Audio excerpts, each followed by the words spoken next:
आज गुढीपाडव्याच्या दिवशी तुम्हाला श्रीरामपूरमधल्या 2 प्रसिद्ध मंदिरामध्ये घेऊन जातो आणि हे दोन्ही मंदिरं श्रीरामपूरमधले इतके प्रसिद्ध आहे ना आणि एकमेकांसोबत कसे जोडले गेलेले ते सगळं सांगतो. सकाळीच मस्तपैकी गाडी रानामधून टाकली. मला वाटलं हा मित्र माझी घरी वाट बघत असेल. आता वहिनीसोबत बोलत होता. काय आता याला पण गर्लफ्रेंड आहे. आपणच काय पाप केलं काय माहिती. मग डायरेक्ट अचानक भयानक श्रीरामपूरच्या दिशेने गाडी टाकली आणि येऊन प्रकट झालो मग मस्तपैकी ओव्हरब्रिजच्या पुलावर. आणि श्रीरामपूर आता सध्या लय प्रगतीच्या मार्गावर आहे. इलेक्शन जवळ आले हो, बाकी काही नाही. गेल्या पहिले श्रीराम मंदिरामध्ये गाडी टाकली. म्हणलं चला आता दर्शन घेऊ. मन आहे ना पहिले चप्पल एका ठिकाणी काढली आणि एक दुसरी चप्पल दुसऱ्या ठिकाणी काढली. नको चोरी जायला, आधीच कडू काळाचे दिवस चालू आहे. मग मस्तपैकी गेल्या दर्शन घेतलं आणि असं पहिल्या वेळेस झालं की मला तिथे गेल्यावर प्रसाद नाही भेटला. म्हणलं चला भाऊ आता दर्शन वगैरे तर झालंय. मग डायरेक्ट गेलो आपण हनुमान मंदिरामध्ये. म्हणलं चला आता तिकडे जायला निघू. अचानक भयानक येऊन प्रकट झालो हनुमान मंदिरासमोर आणि मग मस्तपैकी म्हणलं चला आतमध्ये एंट्री मारू.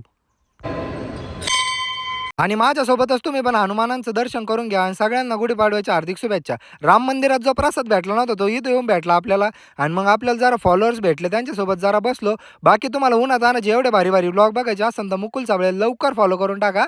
संपला विषय.